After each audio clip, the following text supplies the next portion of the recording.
The candle was still burning.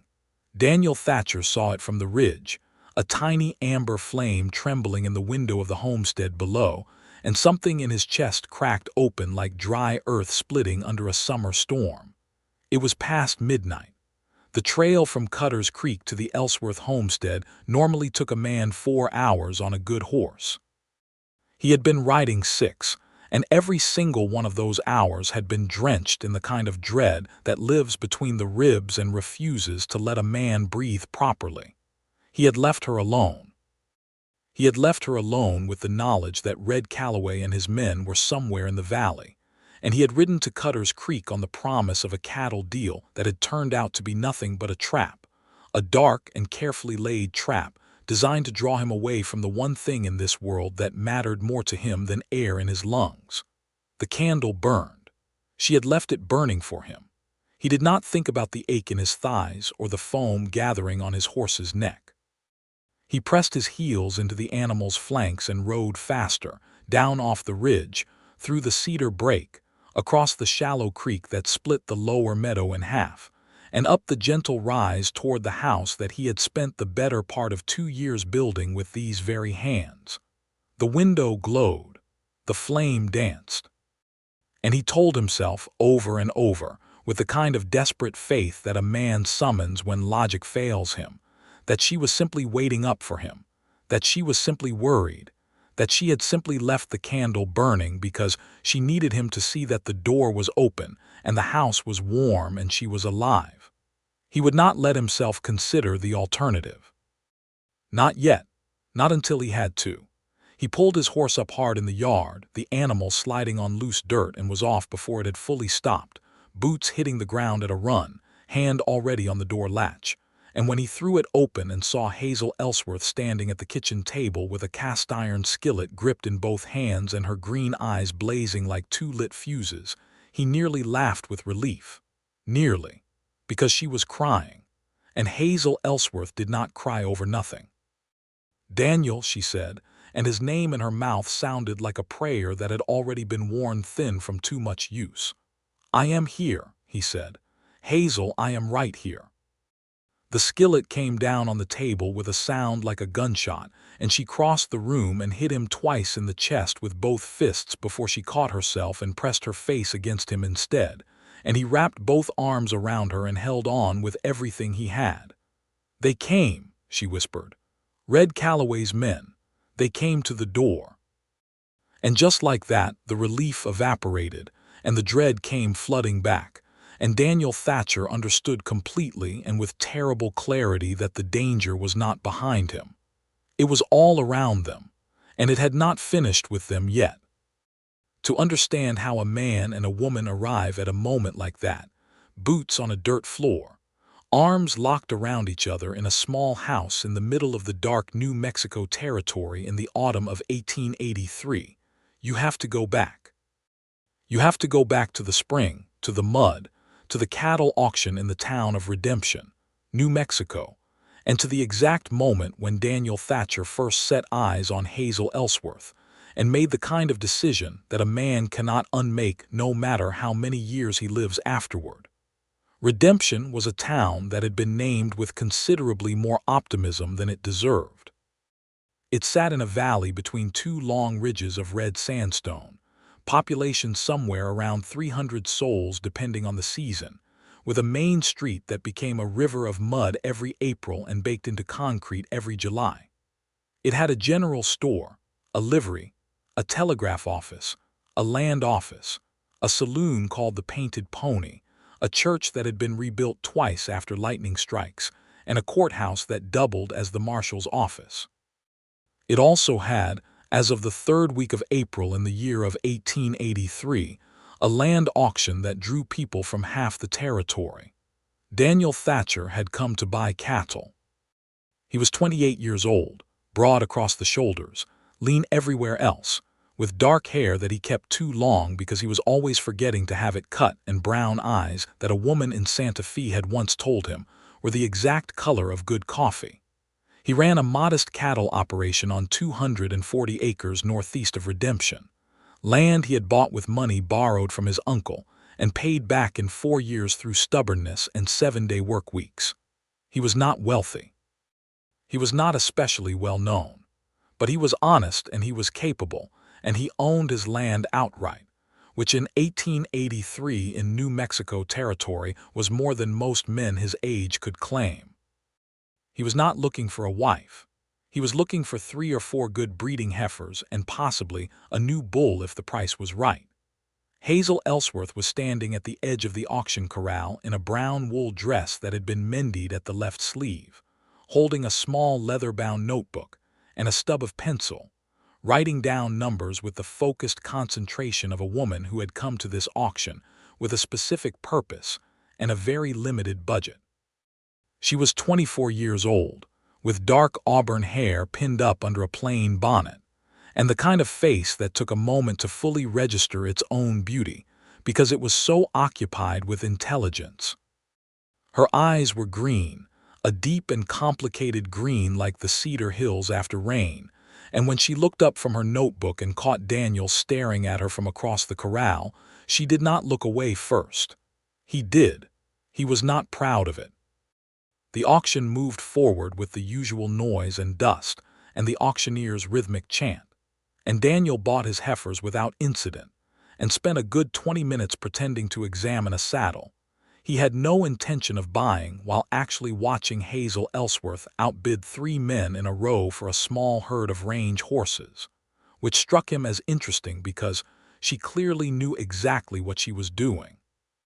He introduced himself at the water trough, which was not the most elegant approach a man had ever tried, but it had the advantage of being natural. "You bought the Hendricks horses," he said, walking up beside her while she waited for her animals to finish drinking. She looked at him sidewise. "I did. Good horses. Hendricks ran them on good grass." "I know. That is why I bought them." She went back to her notebook. "Daniel Thatcher," he said. "I run the spread northeast of town, out past Cutter's Creek." She looked at him fully then, assessing him with those green eyes in a way that was entirely direct and entirely without pretense. "Hazel Ellsworth," she said. "I am running my father's homestead. He passed in January." "I am sorry," he said, and he meant it. "So am I," she said. "He was a good man and a decent farmer, but he left the place with $300 of debt and a broken plow and a barn with a rotted foundation. So I am finding that grief and practical necessity do not always leave you much time to sit with each other." Daniel blinked. He had not expected that. Most women he had spoken to in redemption deployed their words carefully in social situations, offering pleasantries and deflections with the practiced ease of people who had been taught that directness was unbecoming. Hazel Ellsworth apparently had not received that particular lesson or had received it and thrown it out. "That is an honest thing to say," he told her. "I find honesty saves time," she said. "Are you trying to make conversation or do you have a point?" He almost laughed. "Both, I suppose." She did laugh then briefly, a bright and genuine sound that she covered quickly with her hand as if surprised by it. "Well," she said, "if you are planning on making conversation, you should at least be interesting. What do you know about rotted barn foundations?" As it turned out, he knew quite a lot. They stood at that water trough for 40 minutes while the auction wound down around them, and the crowd dispersed in ones and twos back to their wagons and their horses. And Daniel told her what he knew about barn foundations, and she told him what she had learned in the 3 months since her father died about running a homestead alone, which was more than most men learned in a lifetime.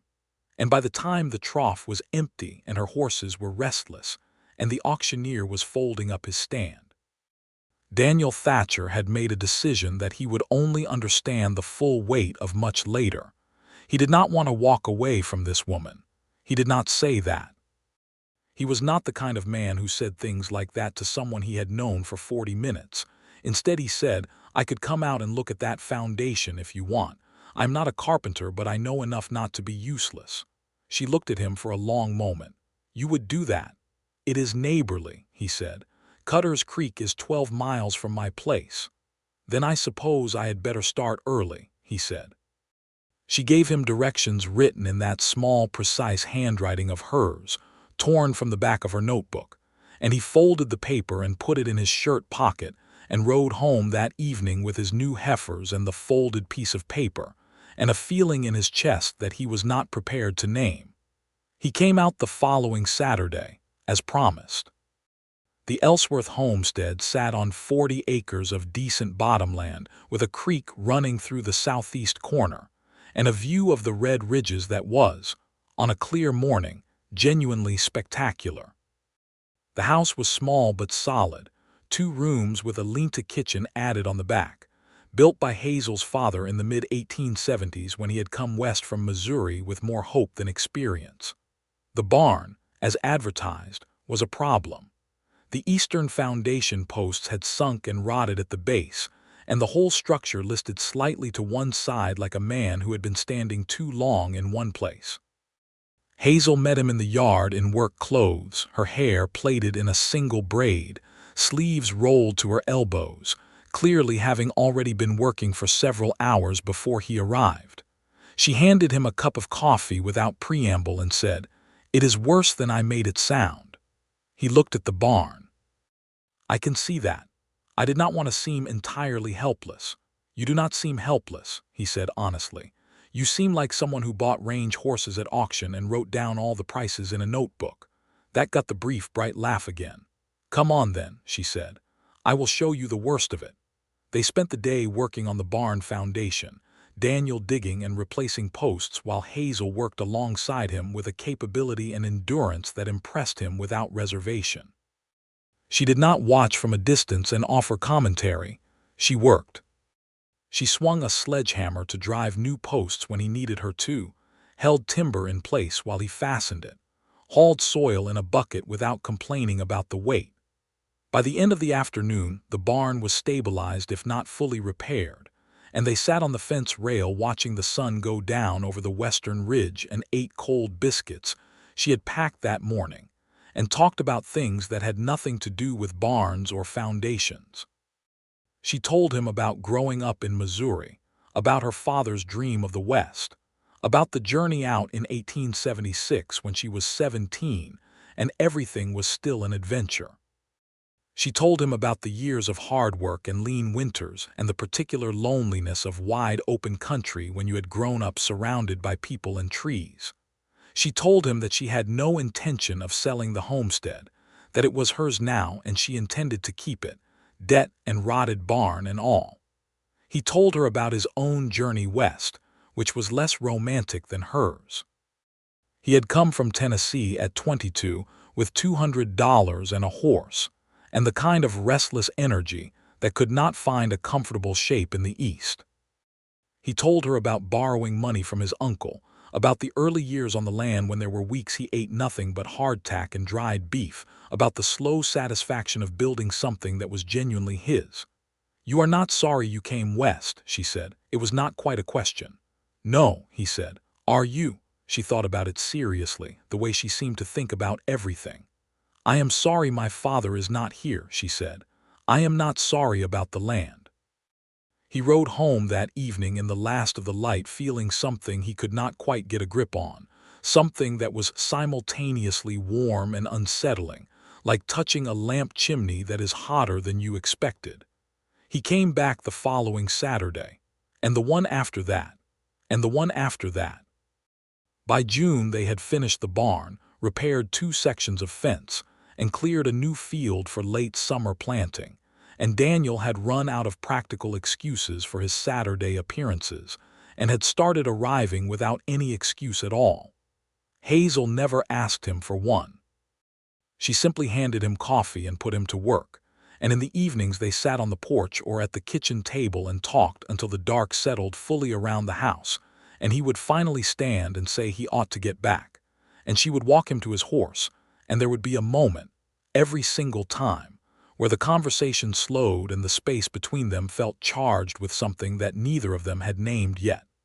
It was in July that he finally named it, and only because she named it first.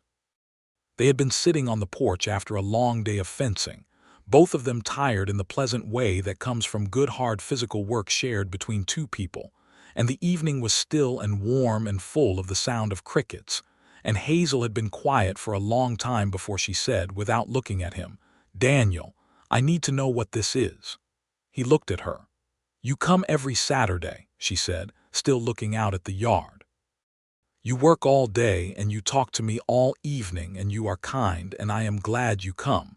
But I am not the kind of woman who can afford to misunderstand a situation, so I need you to tell me what it is you are doing here." He was quiet for a moment. Then he said, "I think you know." "I think I might," she said, "but I would rather hear it clearly." He turned on the porch step to face her fully. "I come because I want to see you," he said, "because I think about you when I am not here. Because I have not met anyone in this territory or anywhere else that makes me feel the way I feel when I am sitting on this porch talking to you, and I do not entirely know what to do about that except keep showing up on Saturdays and hoping you do not tell me to stop." She looked at him then, those green eyes steady and serious. "I am not going to tell you to stop," she said. "Good," he said. "But I need you to understand something," she said. "I am not looking for someone to take over this land or manage this place or make decisions for me. I am looking for a partner, an equal. If that is not what you are offering, then I need to know now." "That is exactly what I am offering," he said. She studied him for another long moment. Then she said, "All right, Daniel Thatcher. Then I suppose we understand each other." He reached across the space between them and took her hand, which was calloused from months of hard work and warm from the day's sun, and she let him hold it. And they sat like that on the porch, while the stars came out one by one over the New Mexico ridge, and neither of them spoke for a long time because nothing more needed to be said. They courted through the rest of the summer with the careful and serious deliberateness of two people who had both already been through enough of life's difficulties to understand that love was not a small thing to be handled carelessly. He brought her things she needed, lumber and seed and a new coffee grinder, but never without asking first, because he had understood from the first conversation that Hazel's independence was not a posture but a genuine part of her character, and that to override it would be to damage something essential. She came to his place twice in August to help with the cattle work, which surprised some of the men in Redemption who had opinions about what women ought to be doing, and Hazel's response to those opinions was a precise and polite indifference that Daniel found deeply attractive. They kissed for the first time in late August on the porch in the last of the summer light, unhurried and deliberate, and when they parted she put her hand against his jaw and looked at him in that direct way she had and said, "I was beginning to wonder." "I wanted to be sure," he said. "Sure of what?" "Sure that you wanted me to," he said. She smiled, and it was the kind of smile that starts slowly and ends up transforming a face entirely. "I have been wanting you to for about 6 weeks," she said. He kissed her again. It was in September that the trouble started, which meant that Daniel and Hazel had only about 6 weeks of uncomplicated happiness before the world outside. The two of them began to intrude in the worst possible way. Red Calloway was not from New Mexico territory. He had drifted in from Texas sometime in early 1883 with money that nobody could fully account for, and a crew of men who looked like they had been assembled for purposes that went beyond cattle ranching. He had purchased a large spread west of Redemption through the land office, which was all entirely legal, and had begun almost immediately to apply pressure to his smaller neighbors in ways that were also, technically, legal but had the unmistakable quality of a man testing the boundaries of what he could get away with. He sent men to talk to the smaller ranchers and homesteaders about buying their land. The conversations were polite. The prices offered were well below value. The implication behind the politeness was something nobody could quite put into words, but everybody could feel. He sent one of his men to the Ellsworth homestead in late September. His name was Cade Renner, and he was tall and thin with pale eyes, and the kind of measured calm that in another life might have belonged to a lawyer or a preacher, but in this life belonged to a man who had done things that had pushed ordinary human warmth out of his expression entirely. He arrived while Daniel happened to be there repairing the porch steps, which Daniel was later grateful for, because Hazel had told him she was perfectly capable of handling the conversation herself, and she was, but having Daniel present meant that Renner chose his words more carefully than he might have otherwise. Renner offered a price for the Ellsworth homestead. Hazel said no. Renner said that Mr. Calloway was very interested in consolidating the Valley properties and that he hoped Mrs. Ellsworth would reconsider. Hazel said she was Miss Ellsworth and her answer was still no. Renner looked at Daniel for a long moment, as if calculating something. Then he touched the brim of his hat, said he would tell Mr. Calloway, and rode away. After he was gone, Daniel stood on the porch steps with his hammer in his hand and felt the particular cold unease of a man who has just watched something move in the grass without being able to tell yet whether it is a snake or just the wind. "He will be back," he said. "I know," said Hazel.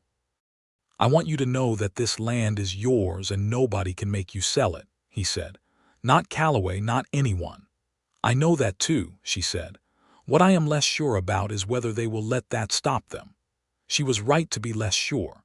In October, Calloway's men redirected a tributary of the creek that ran through the southeast corner of the Ellsworth property, which reduced her water supply by about a third. A lawyer in Redemption told her that the diversion was technically on Calloway's land, and that the legal argument was complicated and would take time and money she did not have. She fixed the water issue by rerouting her irrigation channels herself, working 3 days straight until her hands bled, and told the lawyer to bill her for 10 minutes of consultation and not $1 more. In early October, Daniel Thatcher formally asked Hazel Ellsworth to marry him. He did it on a Tuesday evening, which was not the traditional day for proposals, but was the day he could not wait any longer. He had been thinking about it for weeks. He had thought about it in a systematic way, which was his nature, working through all the arguments and practical considerations. And he had thought about it in an entirely impractical way as well, which was newer territory for him, and which consisted mostly of lying awake at night with the certain knowledge that a future without Hazel in it felt like a map with the best country cut out of it. He came to her homestead on a Tuesday evening as the sun was going down and found her on the porch shelling beans into a pot, and he sat down across from her and said, without preamble, because she had taught him that she preferred directness, "I want to marry you, Hazel. I want to combine our properties and build something here together, and I want to spend the rest of my life with you. That is what I am asking." She kept shelling beans for a moment. Then she set the pot down and looked at him. "Are you asking me because of Calloway?" she said. "Because you think combining the properties will give us a stronger legal position?" He looked at her steadily. "I am asking you because I love you," he said. "The legal position is an additional benefit that I am absolutely not going to pretend does not exist, because you told me you prefer honesty, and combining the properties would give us a stronger position. But that is not why I am asking. I am asking because I love you and I cannot think about my life without you in it." She was quiet for a moment. Then she said, "That is the most honest marriage proposal I have ever heard." "It is the only one I have ever made," he said. Another pause. Then she set down the beans entirely and stood up and crossed the porch to him and took his face in both hands and kissed him, and he understood that to be a yes. "Yes," she confirmed against his mouth. "Obviously yes." They were married in November of 1883 at the Redemption Church, which had most recently been rebuilt after the second lightning strike and smelled pleasantly of fresh pine. The ceremony was simple. The Reverend Aldous Chambers, who was a small, cheerful man of approximately 60 with a beard that seemed to be operated independently of the rest of him, conducted the service with a brisk competence that Hazel appreciated. Daniel wore the cleanest shirt he owned, and the only jacket he owned, and his better boots. Hazel wore a dress she had made herself from blue-gray wool that was the exact color of the sky on a cold morning, and she wore her hair down for the only time Daniel had seen it down, dark auburn falling past her shoulders, and he thought that he had never in his life seen anything as beautiful as Hazel Ellsworth walking toward him in that pine-smelling church. They combined the households as planned, making the Ellsworth homestead the primary residence because it had more land under cultivation, and because Hazel's attachment to her father's property was something Daniel understood and respected. He leased his own land to a neighboring family named Garrett and maintained his cattle operation from the Ellsworth place, riding the 12 miles to check on his herd twice a week. They worked together with the same natural and unspoken efficiency that had characterized their courtship, falling into rhythms of shared labor that felt less like negotiation and more like two instruments that had found the right key for each other. They were happy. They were genuinely grounded working hands happy, which is not the dizzy happiness of fairy stories but something more substantial, the kind that builds in layers like good soil, the kind that can hold weight. Red Calloway, apparently, did not care. The trouble escalated in the way that trouble always escalates when a man with money and a dark past and a hidden motive decides that the rules apply to other people. Calloway's land grab was not, it turned out, about cattle at all. There were rumors, whispered in the Painted Pony Saloon and passed along at the general store with the careful casualness of people who were afraid to be caught saying them directly, that Calloway had information about a silver deposit somewhere in the valley, and that the land consolidation was about access and mineral rights rather than grazing. Daniel heard these rumors and took them seriously. He rode to the land office in Redemption and spent an afternoon talking to a man named Fletcher Oakes, who was the deputy land registrar, and who had the useful combination of detailed knowledge and mild resentment toward powerful men that made him willing to talk. What Oakes told Daniel was not entirely clear, but suggested that a survey had been conducted along the Valley Creek system sometime in 1882, and that the survey results had never been properly recorded, which was irregular, and that the property that sat directly over the most geologically interesting part of the survey was the Ellsworth homestead. Hazel's homestead. Now their homestead.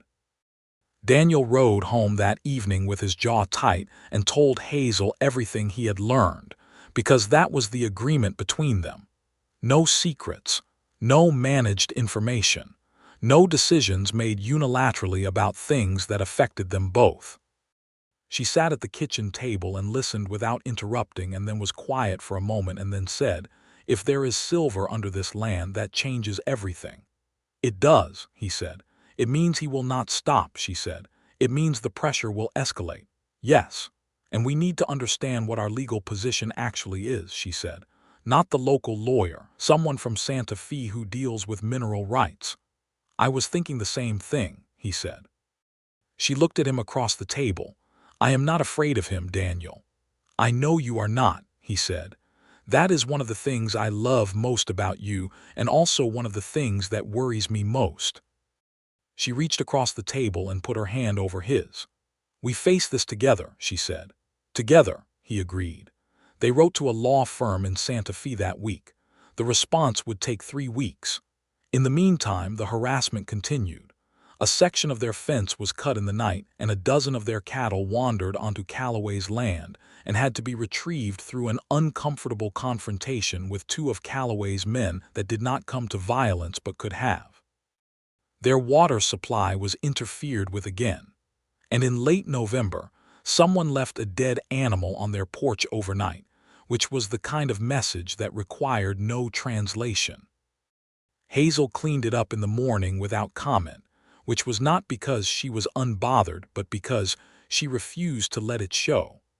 Daniel knew her well enough by now to understand the difference.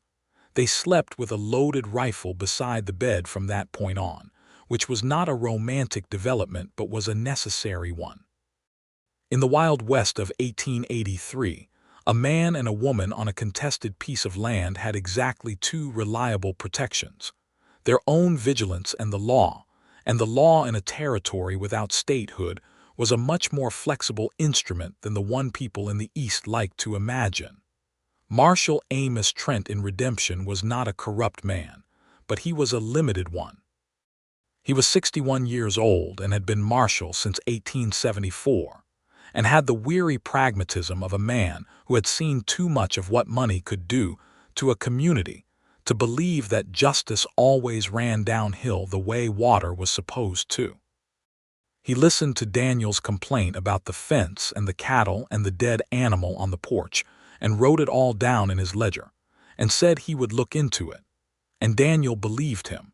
But he also believed that Calloway's lawyer was likely already in conversation with the local circuit judge, and that looking into it would take longer than the situation had patience for. December came, and with it the first hard cold and the letter from the law firm in Santa Fe, which confirmed their worst fears and their best hopes in the same document. There was, according to the firm's research, strong evidence of significant silver deposits in the valley, and the mineral rights on the Ellsworth homestead were, because of a specific clause in the original land grant, attached to the surface title rather than held separately, which meant that whoever owned the land owned the silver. The firm also confirmed that Calloway had been quietly purchasing mineral rights across the valley for the previous 18 months, and that the Ellsworth homestead was the critical piece he had not been able to obtain because, unlike the other small landowners who had sold under pressure, Hazel had refused. Her refusal, the letter made clear, was worth a great deal of money. But it had also made her the primary obstacle in a scheme that involved serious money and a man with a demonstrated willingness to use force as a negotiating tool. Daniel read the letter twice, then handed it to Hazel. She read it once. "We need to tell the marshal," she said. "Yes," he said, "and the land office. And we need to put our claim formally on record in Santa Fe." "I will ride to Santa Fe if I need to," she said. "We will ride to Santa Fe if we need to," he corrected, and she allowed him that one. They went to Marshal Trent the following morning with the letter and a detailed written account of every incident of harassment they had documented over the previous 3 months. Trent read everything carefully and was silent for a long moment and then said, "You understand what you are up against?" "We do," said Daniel. "Calloway has money and lawyers and men," said Trent. "I have 3 deputies and a telegraph line." "Then use the telegraph line," said Hazel. "Send to the federal marshal in Santa Fe. This is not a local dispute. This is a pattern of coercion with documented evidence of criminal acts. A dead animal on a porch, fence cutting, water diversion. Those are crimes, Marshal." Trent looked at her with an expression that was somewhere between respect and something that might have been relief, as if he had been waiting for someone to say that clearly. "All right," he said. "I will send to Santa Fe today." They rode home feeling cautiously better, which was a feeling that lasted exactly 4 days. On the 4th day, in the first week of December, Daniel received word that there was a cattle deal to be closed in Cutter's Creek, passed through a man named Horace Webb, who sometimes did trading business with him, and who had always been reliable. Daniel had been looking to expand the herd, and the deal as described was exactly the right price and the right animals at the right time. And so he rode to Cutter's Creek on a cold Thursday morning, telling Hazel he would be back by evening. She stood on the porch and watched him ride out and said, "Be careful." "Always am," he said. "You are not always careful," she said. "You are usually careful. There is a difference." He laughed and rode on. Cutter's Creek was a half-day's ride north along the valley, a small settlement of maybe 50 people clustered around a trading post and a mill. Horace Webb met him at the trading post, and it took Daniel approximately 10 minutes of conversation to understand that something was wrong. Webb was nervous in a way that went beyond his usual mild, anxious manner, and the cattle deal he had described turned out to exist only in the most theoretical sense, and the man who was supposedly selling them had never, as far as anyone in Cutter's Creek had heard, made any such arrangement. Daniel took Webb by the arm and walked him outside. "Who sent you to me with this?" he said. Webb's eyes went sideways. "I cannot say." "Horace," Daniel said, keeping his voice level and his face calm with considerable effort. "Look at me. Who sent you?" Webb finally met his eyes. "A man named Renner came to me," he said. "He offered me $20 to pass you the message. I did not ask questions. I should have asked questions." Daniel felt the cold settle into his stomach like lead. When did Renner come to you? Yesterday morning. Daniel was already moving toward his horse. He took the reins and swung up and looked at Webb. Go inside and stay there, he said. And if you value your health, do not mention this conversation to anyone until you hear from me or from Marshal Trent. He rode. He rode hard north out of Cutter's Creek before he remembered himself and turned around and rode south again, because south was where the homestead was, and he had been going the wrong direction entirely in his agitation, and that cost him 20 minutes that he would spend the rest of the ride resenting bitterly. It was a trap. The whole thing was a trap, a dark and deliberate trap, a hidden motive wrapped in the appearance of legitimate business, and the point of the trap was not to harm him. The point was to get him away from Hazel. He had been riding for 2 hours before the real fear hit him, the animal kind that lives below thought, and after that he pressed his horse as hard as he dared and watched the dark come down over the ridges and told himself things he was not sure were true. She was capable. She had a rifle. She knew the property and every approach to it. She was not reckless. But Calloway's men were not gentle, and there were multiple of them, and she was alone. And then from the ridge above the homestead he saw the candle, small and yellow and trembling in the window, burning in the dark. She had left it burning for him. He rode faster.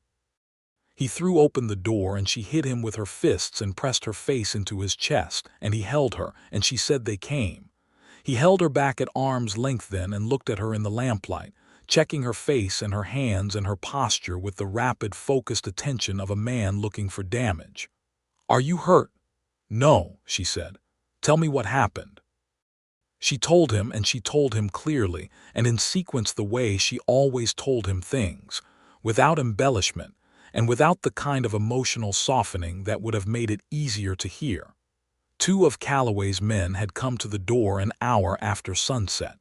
Renner and another man she did not recognize. They had not forced the door. Renner had knocked, and she had answered from inside with the rifle in her hands and her voice perfectly steady, and Renner had told her through the door that Mr. Calloway had a new offer for the property, very generous, and that given the recent legal complications it might be wise to accept while the offer was still on the table. She had told him no. He had been quiet for a moment, and then said that Mr. Calloway was a patient man but not infinitely patient, and that it would be unfortunate if something were to happen to the property before the legal matters could be resolved. She had cocked the rifle. Renner had said good evening and left. But she had heard them moving around the property for nearly an hour after that, and she had heard something she thought might have been the barn door being tested, and she had spent the subsequent hours alone in the kitchen with the rifle and the cast-iron skillet and the candle burning in the window because she needed to see if the worst happened, and because she needed him to see her if he came. She needed Daniel to see that she was there, and so she had left the candle burning. Daniel stood in the kitchen with his hands braced on the table and breathed slowly for a moment. They are testing us, he said. They have been testing us for months, she said. Difference is that tonight they came to the door.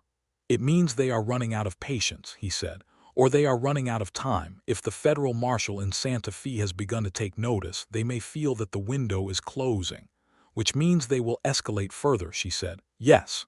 She was quiet for a moment. Then she said, I'm not leaving this land, Daniel. I know, he said. I need you to understand that, not as a wife deferring to her husband's decision, as myself telling you clearly. This is my father's land. It is our land, and there is silver under it, and I will not let a man like Red Calloway take that from us through intimidation and threats. He looked at her. Her hair was coming loose from its braid, and there were shadows under her eyes from the long, frightened evening, and she was still the most certain, most grounded person he had ever known, and he felt something expand in his chest that was too large to be a single emotion. I know, he said. We are not leaving. Good, she said. Then sit down and let me pour you some coffee, and we will decide what we do next. He sat down. She poured coffee. They sat at the kitchen table for the next 2 hours and made a plan. The way they made all their decisions, together and systematically. and by the time the coffee was gone and the candle had burned low, they had something that felt less like a plan and more like a declaration of intent. But that was all right, because declarations of intent were sometimes what the moment required. In the morning, Daniel rode to Redemption and told Marshal Trent everything: the trap at Cutter's Creek, the nighttime visit, the threats. Trent listened with an expression that had moved from weary pragmatism to something sharper. He had received a reply from the federal marshal's office in Santa Fe, a man named Cole Drummond, who had indicated that the Callaway matter had attracted attention at the federal level and that a deputy would be arriving in Redemption within the week. "That is good news," Daniel said. "It is and it is not," said Trent. "Good news takes time to get here. In the meantime, Callaway knows his window is closing and he is going to make his play." "We will be ready," said Daniel. "See that you are," said Trent.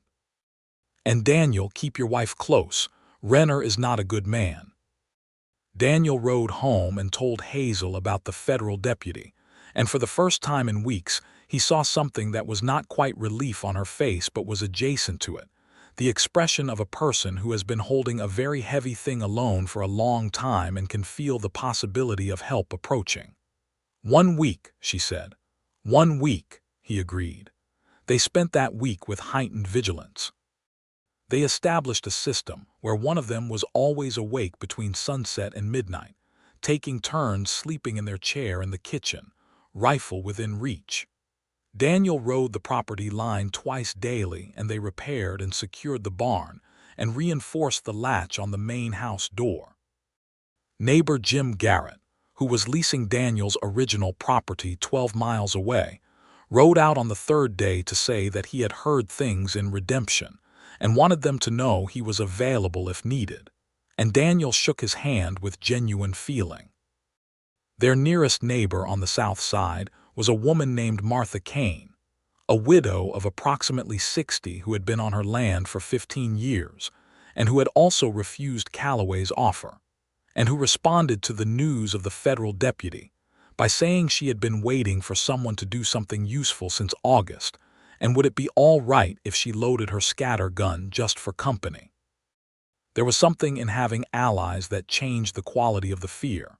It did not remove it, but it gave it shape, and shaped fear is manageable in a way that formless fear is not. On the 5th day, the federal deputy arrived in Redemption. His name was Samuel Birch, and he was a compact, precise man of about 40 with the particular stillness of someone who had spent many years in situations where moving suddenly had consequences. He wore his badge on the inside of his coat, and his gun in a way that suggested he had thought carefully about both. He sat across from Daniel and Hazel in Marshal Trent's office and read through everything they had put together, every document and letter and written account of every incident, with methodical attention. "This is thorough," he said, and Daniel saw Hazel allow herself a small private satisfaction at that. "We were advised early to document everything," said Daniel. "You were advised well," said Birch. "The pattern here is clear, and the evidence is stronger than most cases I see at this stage. The mines survey redirect, the water diversion, the personal threats, the documented financial interest in the mineral rights. Callaway is not subtle, but he has been careful enough to stay just inside the technical law on most of it. Except for the dead animal on our porch," said Hazel. Birch looked at her.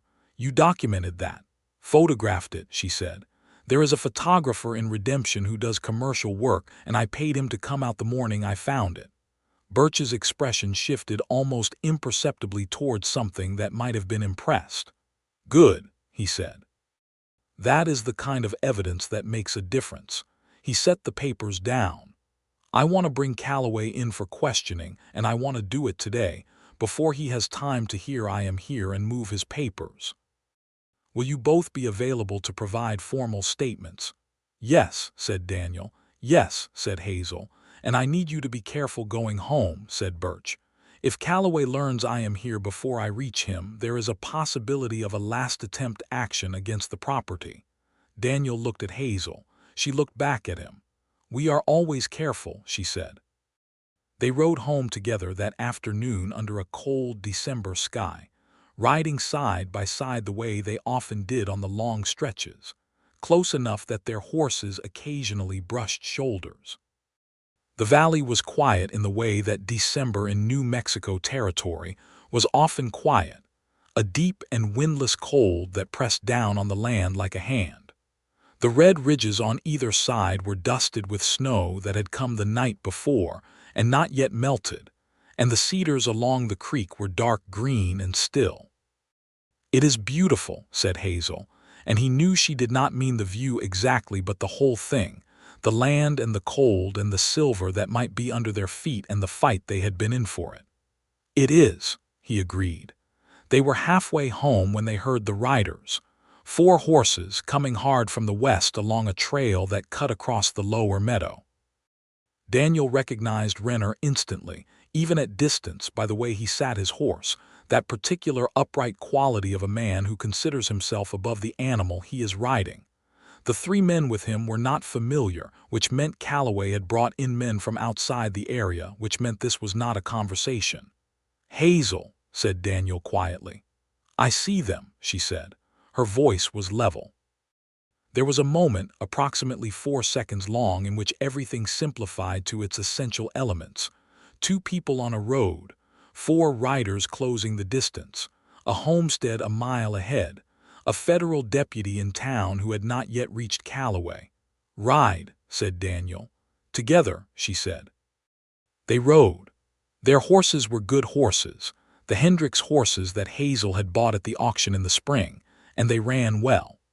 The 4 riders behind them were faster at first, which was the kind of thing that narrows the world to a tunnel of sound and motion, hooves and breath and wind, and Daniel rode with one hand tight on the reins and the other ready at the rifle in its scabbard, and did not look back because looking back costs you distance.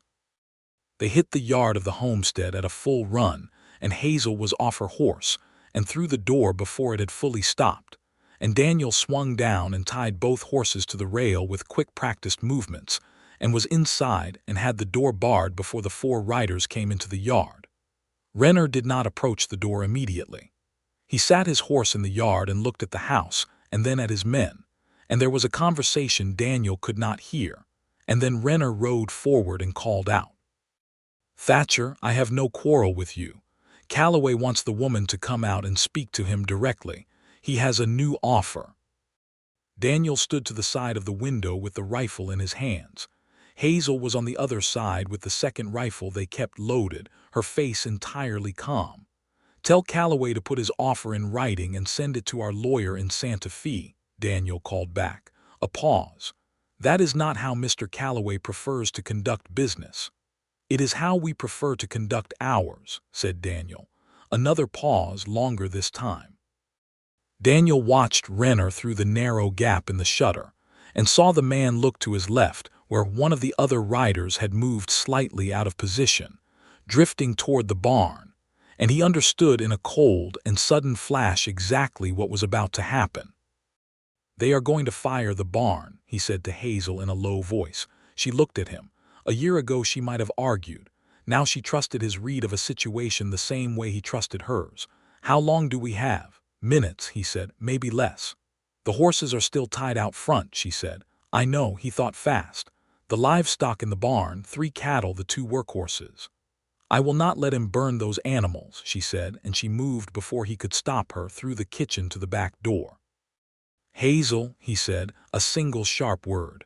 "I will go through the back and along the fence to the barn," she said, already opening the back door. "You keep Renner talking.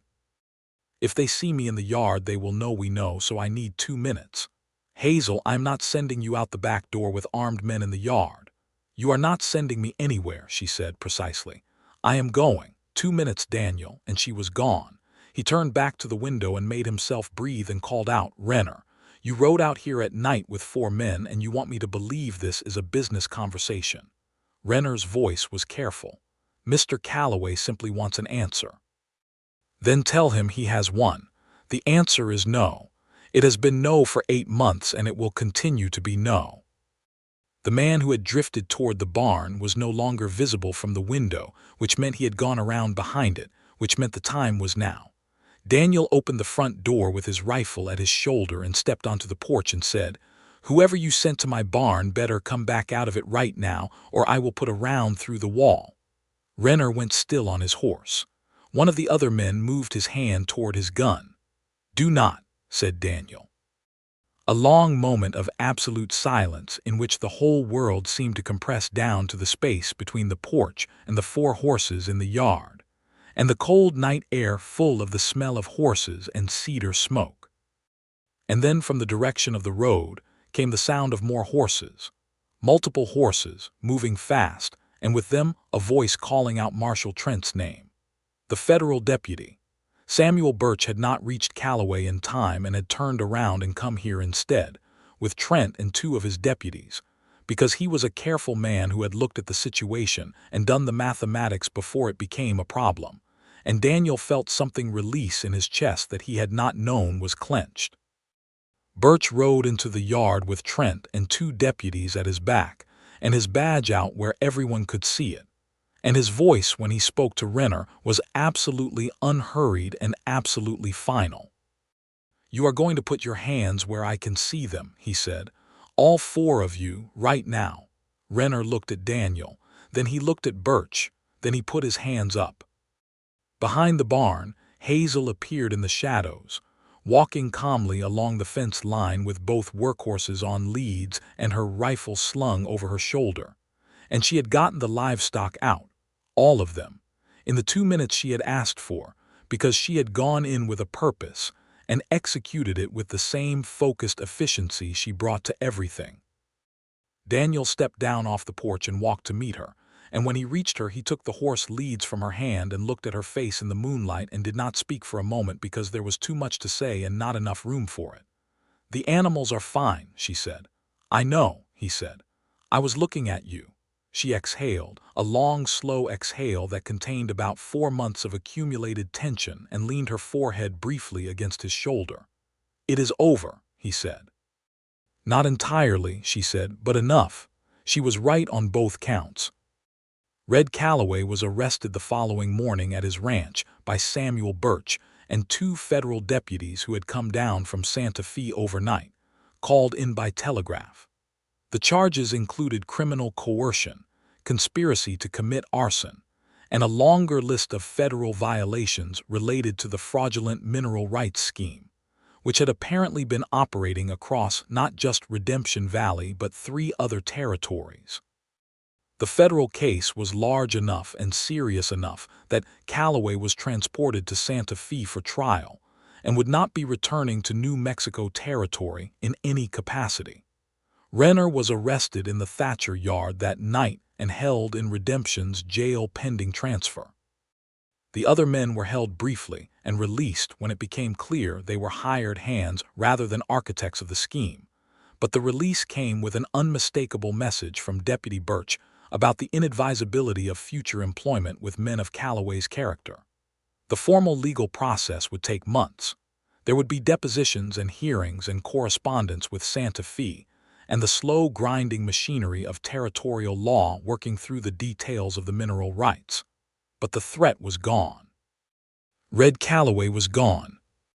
The pressure that had been building since September evaporated with an almost dizzying suddenness, and Daniel and Hazel spent the days after the arrest in a state that was not quite celebration and not quite relief, but something in between. The specific state of 2 people who have been braced for impact for so long that the absence of impact takes some time to trust. They sat on the porch the evening after the arrest, wrapped in blankets against the December cold, and drank coffee and did not talk about Callaway or Renner or silver deposits or legal proceedings. They talked about what they were going to plant in the spring and whether the south field was ready for a second crop, and whether the barn needed a proper new door now that the old one had been stressed by Renner's man testing it. They talked about the Garrett family and whether Jim Garrett and his wife would want to renew the lease on Daniel's original property. They talked about the fact that Martha Kane, their neighbor to the south, had apparently once been a school teacher in Ohio, and whether Redemption might benefit from an actual school. And at some point in the middle of a conversation about whether the cistern needed to be relined before spring, Hazel set down her coffee cup and said, "Daniel." "Yes," he said. "I think I'm going to have a baby," she said.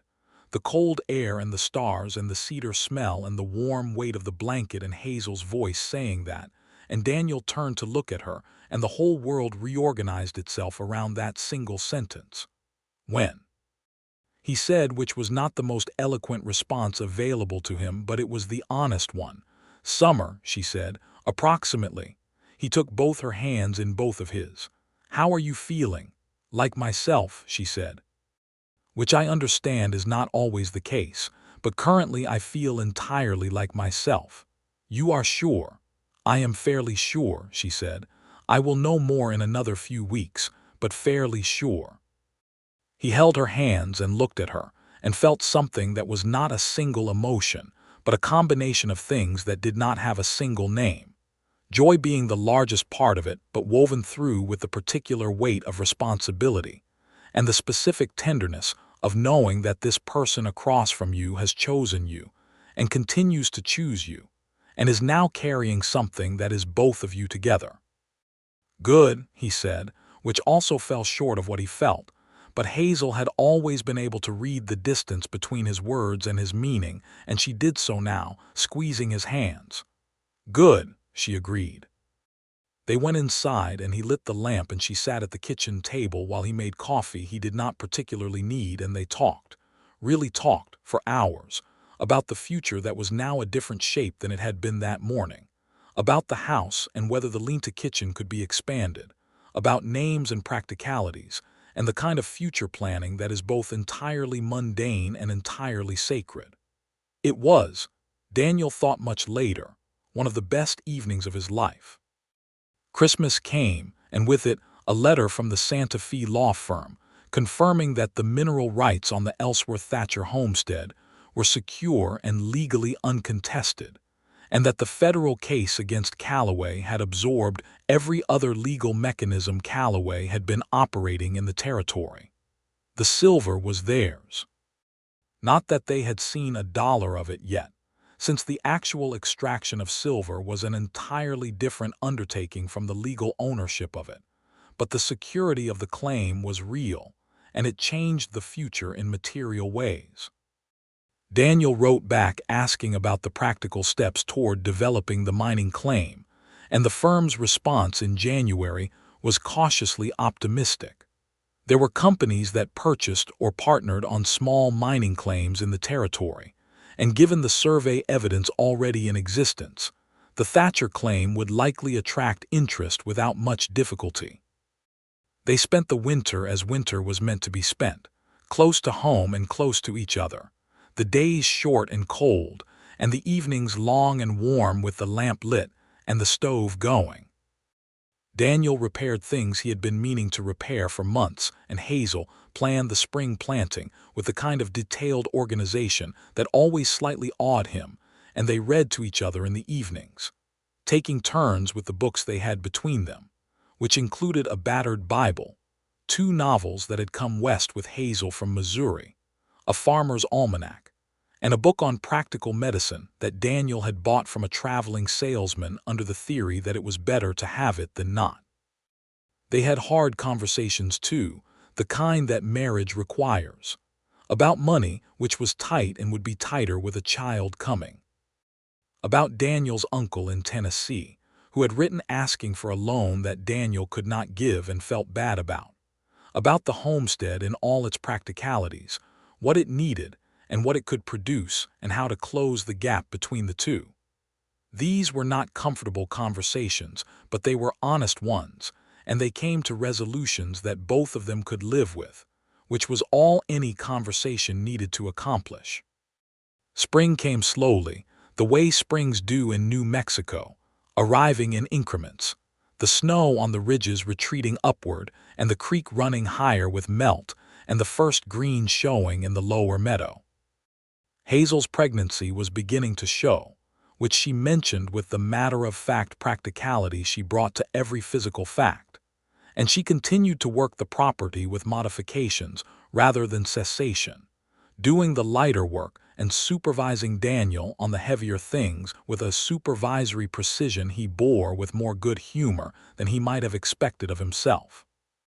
Jim Garrett and his wife Clara rode out in April to help with the spring planting, and Clara Garrett, who had 3 children of her own and the confident manner of a woman who had midwifed every birth in a 10-mile radius for the past several years, sat with Hazel for an entire afternoon discussing the pregnancy in a level of clinical detail that made Daniel find urgent business on the other side of the property. Martha Kane came out the following week with a basket of things she described as necessary and a series of opinions about midwifery. She delivered with the authority of a former schoolteacher who had converted her organizational skills wholesale to every area of life. She and Hazel got along immediately and completely, which did not surprise Daniel because both women had the quality of knowing their own minds clearly and responding to that same quality in others. The mining company inquiry came in May. A man named Prescott from a Denver-based company called Horizon Mining and Development rode into the yard on a good horse, wearing a good suit that was only slightly dusty from the road, and presented himself at the door with a business card and a letter of introduction from the Santa Fe law firm. He was approximately 50, businesslike but not unpleasant, and his interest in the Thatcher claim was genuine and specific. Daniel sat across from him at the kitchen table while Hazel sat at the end, and the conversation proceeded on the technical and financial level of a man who had done this many times, presenting an offer to 2 people who had not done it before but were not going to be taken advantage of. Hazel asked questions that made Prescott look at her, with an expression that passed through surprise into respect in the course of about 30 seconds. She had read the letter from the law firm 3 times and had prepared questions about royalty structures and surface rights protections and the timeline for extraction, and she asked them clearly and without apology for her level of knowledge. Prescott revised his initial offer upward after the 3rd question. They did not accept the first offer or the second. They negotiated over 3 days, with correspondence to their Santa Fe lawyer, and arrived at an agreement that gave Horizon Mining the extraction rights in exchange for a percentage royalty on all silver removed and specific protections for the surface land and their water rights, which Hazel had insisted on as a non-negotiable condition, and which Prescott had accepted with what Daniel read as professional respect rather than reluctant concession. When Prescott had ridden away with the signed agreement, Daniel and Hazel sat at the kitchen table and looked at each other, and the moment had a quality that was very difficult to name. They were not rich. The royalties would begin small and grow with production, and there were no guarantees about the size of the deposit or the economics of the extraction. But the agreement was real and it was theirs, and it had been made on terms they had set, and that was something.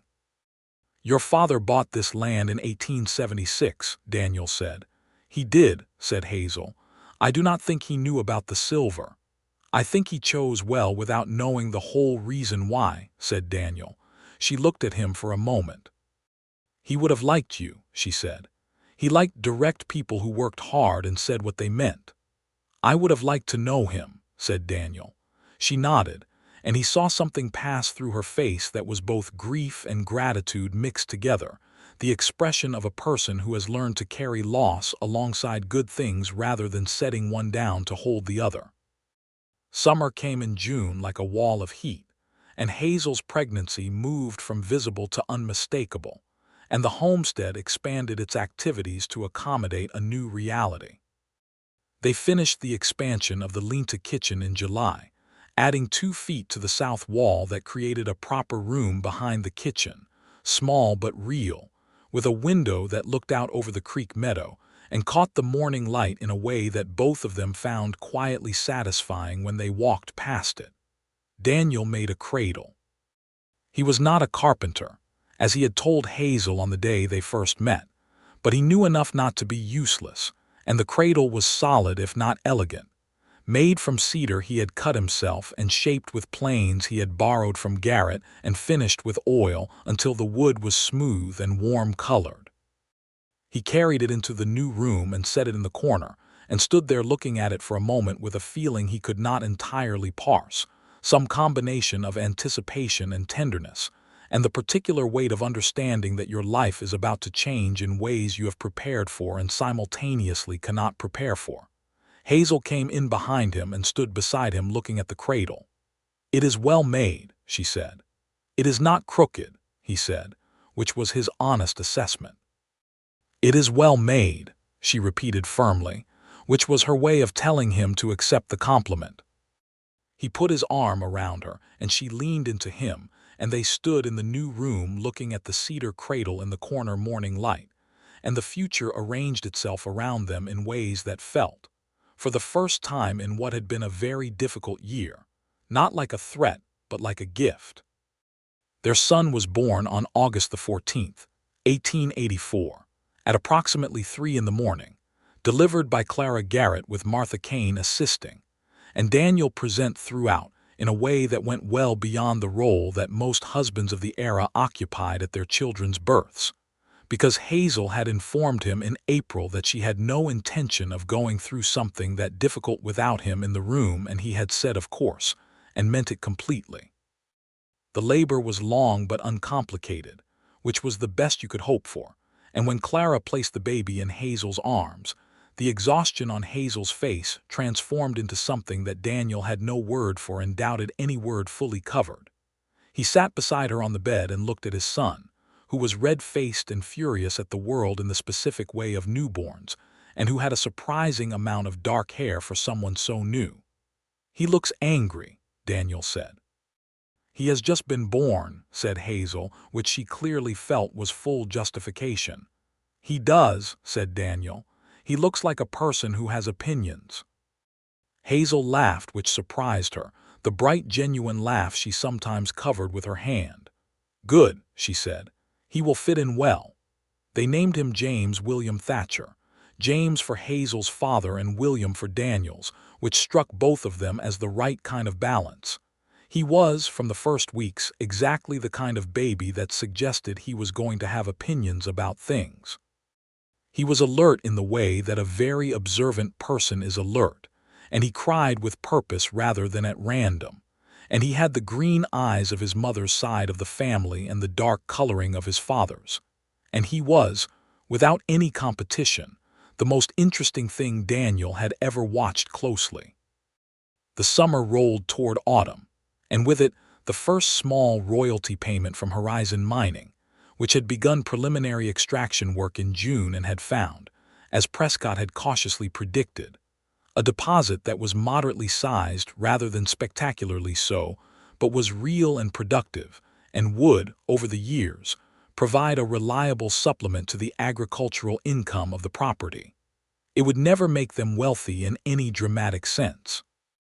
It would make them secure, which in 1884 in New Mexico territory was a thing of very real value. Red Calloway's trial in Santa Fe concluded in September with a conviction on multiple federal charges, including criminal conspiracy and attempted extortion, and he was sentenced to 12 years in the federal penitentiary. The conviction carried with it the formal dissolution of his land and mineral rights operations in the territory, which meant that the neighbors who had sold under pressure had legal recourse for claim recovery, which was not the same as getting their money back but was something. Daniel rode to redemption the day after they heard the verdict and shook Marshal Trent's hand and thanked him for the telegraph he had sent to Santa Fe in the autumn, which had been the first link in the chain that had brought Birch to the valley. Trent shook his hand back and said, "Your wife documented everything. That is what made it real." "I know," said Daniel. "I will tell her you said so." "She knows," said Trent, with the small, dry smile of a man who had spent considerable time in the presence of Hazel Thatcher. He rode home along the valley in the September gold, the ridges red and warm on either side, and the creek running clear, and the cottonwoods turning yellow along the banks. And he thought about how a man can arrive somewhere that feels like arrival, The kind of arrival that is not about a place, but about a moment in a life when the things that need to be in place are in place, and the people you love are safe, and the future contains more light than shadow. He arrived home to find Hazel in the yard hanging washing with James in a basket at her feet, the baby watching the sheets move in the wind with the deep, focused attention he brought to all new phenomena, and she looked up when Daniel came into the yard and said, "Well, 12 years," he said. She nodded slowly, processing it. "Good," she said. "It is done," he said. She looked at him for a moment, and in that look was everything they had been through together in the previous 12 months. The courtship and the threats and the nighttime visits and the trap at Cutter's Creek and the long frightened evening with the candle burning in the window. All of it present in the space between them, and all of it resolved into this: an autumn yard and a washing line and a baby watching sheets move in the wind. "Come here," she said. He came to her, and she stood on her toes and kissed him in the yard in the September light with no audience but the baby and the horses. And it was the kind of kiss that contained a lot of accumulated things: relief and love, and the particular joy of two people who chose each other before they knew how much the choosing would cost them, and who would choose the same way again without hesitation. James, from his basket, offered his opinion of all this in the form of a single loud sound that was not quite a word yet but had considerable conviction behind it. They pulled apart and looked down at him. "He has opinions," said Daniel. "Always," said Hazel.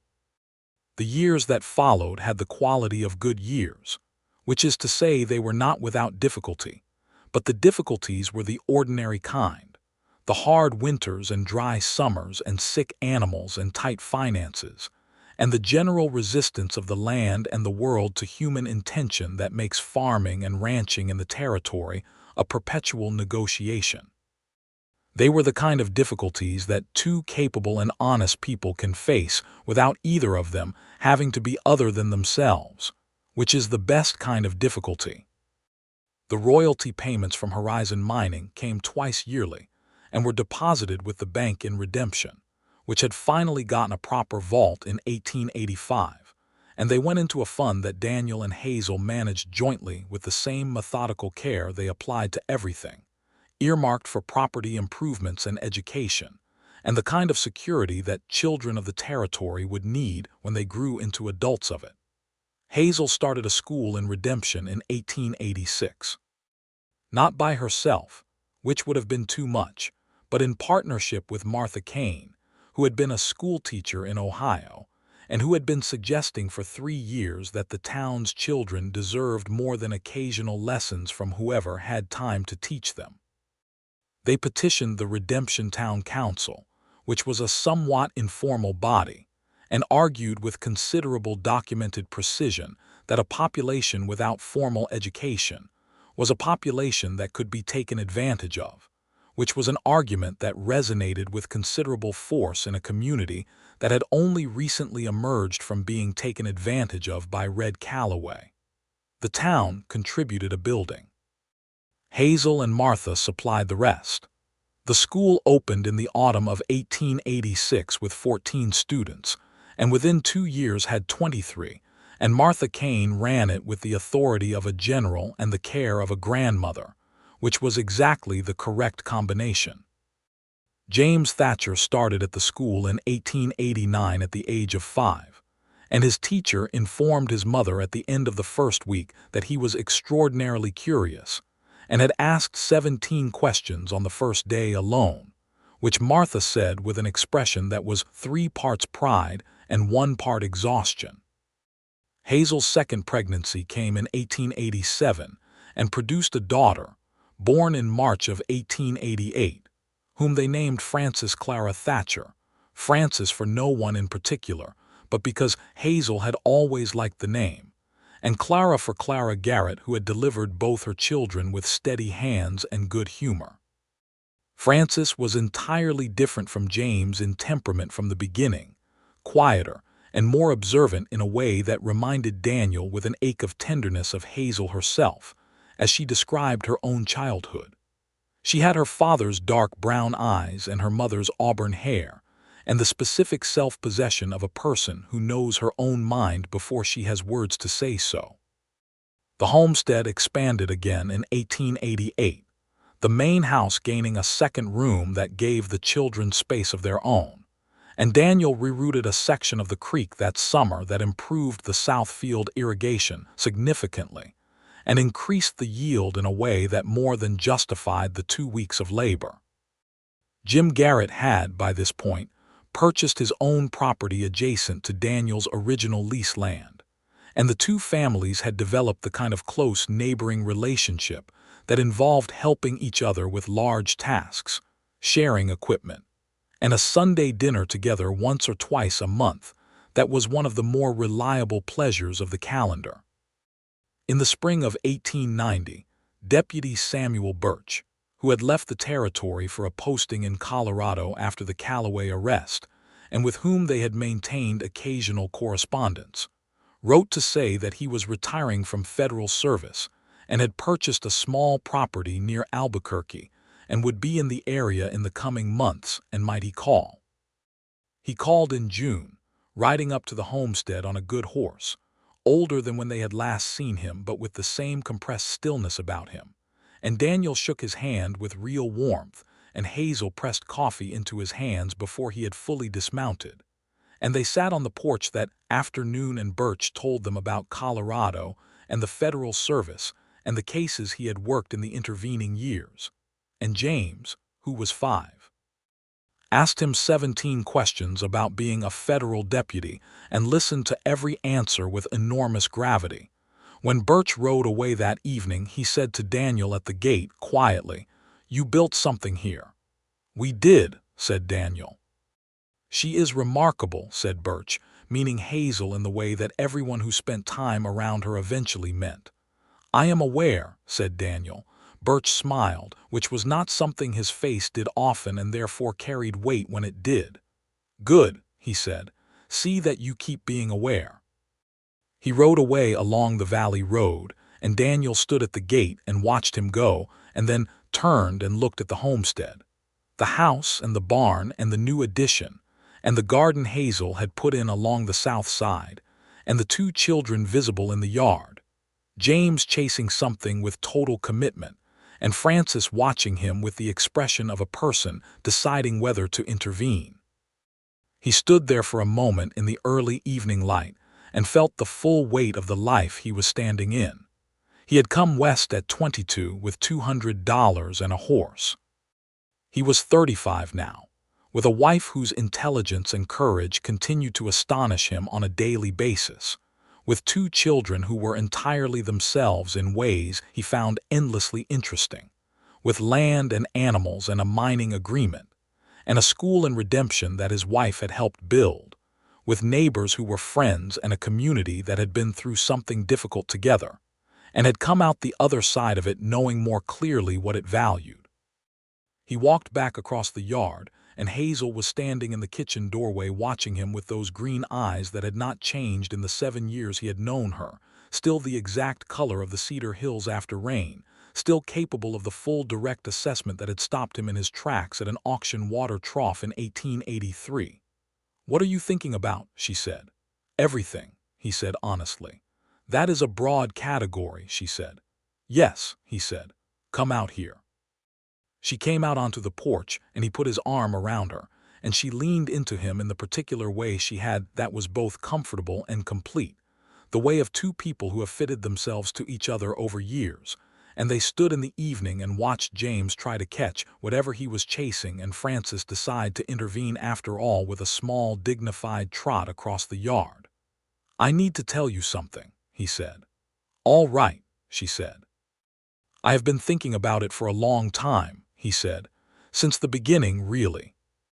And I know I am not always good at saying the things that matter because you tend to know what I mean before I say it, and I let myself use that as an excuse not to say them, so I am going to say it now."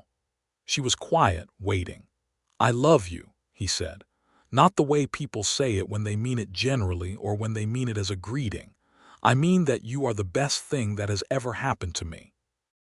I mean that I am a better person in every way that matters because I know you, And because you told me from the beginning what you needed and trusted me to meet you there. I mean that I would choose this, all of it, the candle burning in the window in Callaway and Birch and 12 years of hard work on 40 acres over any other life I can imagine, because it is your life, and I am in it. She was quiet for a moment. Then she turned to look at him, and her face was the face he had memorized in every light and in every weather, and her eyes were bright with something she did not bother to hide. "Daniel Thatcher," she said. "Yes," he said. "You were interesting from the first conversation," she said. "In case you did not know," he smiled. "You told me to be interesting." "I did," she said. "And you have been consistently interesting for 7 years, which is more than most people manage." She put her hand against his jaw the way she had the first time she kissed him. "I love you too, completely, you know that." "I know it," he said. "I wanted to say mine anyway." She kissed him on the porch in the evening with the children in the yard and the ridge going pink with sunset behind them. And it was the simplest and most complete moment, containing in it every other moment. The auction corral and the barn foundation and the Saturday mornings and the candle burning in the window and everything that came after. James appeared at the bottom of the porch steps with something cupped in his hands and an expression of triumph. "I caught it," he announced. "What is it?" said Hazel. He opened his hand slightly. A small lizard regarded them all with ancient reptilian calm. "Put it back where you found it," said Hazel. James considered this. "But I caught it." "You caught it," Daniel agreed. "Good catching. Now let it go." James weighed the ethics of this for a moment, then nodded with great seriousness and carried his lizard back across the yard. Frances watched him go with the expression of a person who had known this would be the outcome from the start. Daniel and Hazel stood on the porch and watched their children and the fading light on the ridges and the early stars coming out over the valley and the lamp beginning to glow through the kitchen window, warm against the gathering dark. This was the life. This particular one, in this particular valley, with this particular woman and these particular children, and the sound of the creek they could hear on quiet evenings running over its stones in the southeast corner of the property, the same creek that had been running there since before any of them were born and would be running long after. This was the thing a man rides faster for. Not just the candle in the window, though the candle mattered and the sight of it from the ridge had cracked him open in a way he would never forget, but the life it stood for, the woman who had lit it, the house built by her father and expanded by both of them together, the children born in the room with the cedar cradle, the school in Redemption, the neighbor to the south with her scatter gun and her opinions, the mountains and the ridges and the silver in the ground, and the 40 acres of bottomland that belonged to them wholly and completely, the candle that burned when the dark came down, the window it shone from, the ridge a man could see it from. And the certainty, riding down off that ridge in the dark with fear in his chest and the horse running flat out, that what waited at the end was worth every fast and frightened mile, that the love was real and the life was real and nothing between heaven and that amber flame in the window was going to keep him from getting home. He got home, and he stayed there. He stayed there through all the seasons of that valley for the rest of his life, with Hazel beside him and James and Frances growing into people who had their parents' directness and their parents' stubbornness and something uniquely their own, and the homestead growing and the community around them growing, and the territory becoming a state in 1912, which was a fine and proper day celebrated with considerable noise in Redemption. And through all of it, the house on the 40 acres was a place where the lamp was lit in the evenings and the porch was long enough for 2 chairs side by side, and the candle in the window was a signal that had only one meaning. I am here. I am waiting. Come home. And he always did.